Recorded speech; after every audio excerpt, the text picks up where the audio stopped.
হেই, তুমি কি কখনো খেয়াল করেছো ইসলামিক ভিডিও চালু করলেই হঠাৎ মন অন্যদিকে চলে যায় কেন?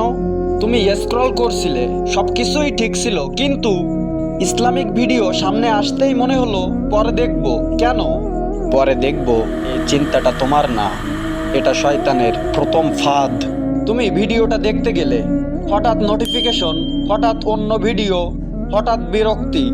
আর যখন তুমি শেয়ার করতে চাও, সাবস্ক্রাইব করতে চাও, ঠিক তখনই শয়তান বলে এতে তোমার কি লাভ।